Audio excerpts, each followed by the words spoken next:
in this video, I will show you how to track expenses on Jobber. First, you have to make sure that you're logged into your account and then go ahead to the left side of the menu and then click expenses. And now that you're here, you will have to create a new expenses button right here. Click that.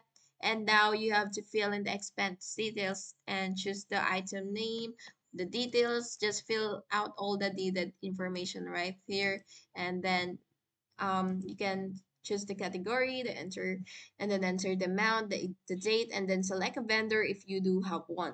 Now you can also click the expense to a specific client or job, and then click this button right here, which is choose file.